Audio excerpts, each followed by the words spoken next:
What has been your most shining moment in public service?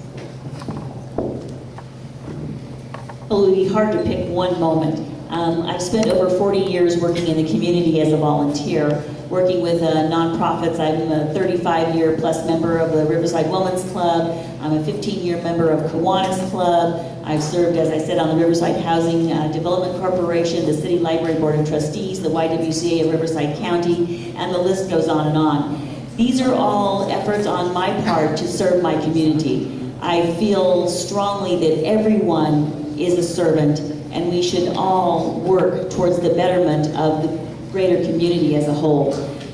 So one shining moment, I don't think I can pick one, but I would say that I am truly blessed to have had this many years of experience working with wonderful people in the community, working together collaboratively, working towards the common good. So that would be my shining moment. Rusty. It's hard to beat graduation day from West Point. Being the mayor of your hometown again, that feeling with my family there was an incredible moment, and serving these last three and a half years. But housing those veterans last year, it doesn't get much better than that. It's inexcusable for us to have homeless veterans in this country. And in Riverside, we won that battle. It's going to continue, and we will continue to have a pipeline coming, and we'll focus on homelessness, bringing CARB to the city in a partnership, in a collaborative way with the county and UCR and the chamber and the city. That is a game changer for the future of Riverside.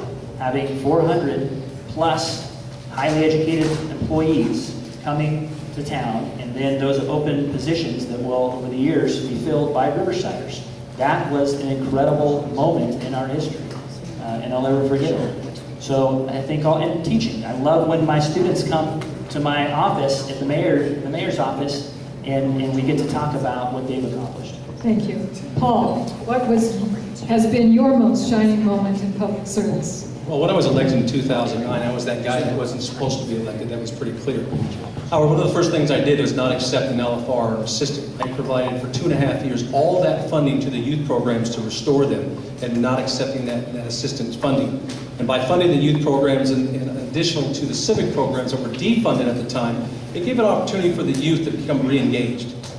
We had so many programs that had not been, so that's pretty important to me. And I was raised in the park and rec environment. I understand how that works, having been a police officer myself, and how that impacts your community. Opening the books to City Hall, I fought real hard for that, took a lot of hits, but here we are today, and we understand why we're here, at least I do, and where we're going, and so forth. Mayor talks about placing veterans. Mayor did not place one veteran himself. City staff did that. Stop stealing their valor. It's a matter of fact. They work their tails off, and they're the ones who need the credit. That's right. And so let's give them the credit of who they are and what they do. Yes. That's terribly important. I'm so tired of the stolen valor. When somebody does something in our city, give them the credit. Don't take it and make it sound like it's yours. I am so tired of that. Thank you, Let's do Paul. the right thing here in the city. Vivian? I'm proud of being a citizen here in Riverside, and I'm proud that I took on the task of reading all those documents that I did. And I started a blog site called 30milesofcorruption.com, where you can see all those documents posted, and you can read all the stories about when 2010, when I told them that we were going down the wrong path fiscally. I told them. I went every Tuesday, and I'm proud that I went every Tuesday to stand in front of them, because they were not going to get me down, and they knew they weren't going to get me down after a certain point. But another real success that I had was the Measure A initiative. When my husband and I filed the lawsuit, the water lawsuit, when we found that the city was stealing money from the ratepayers, and we forced the Measure A onto the ballot. That was us, and we were very successful in returning $10 million back to the water fund. That was us, and I am very proud of that. Thank you very much.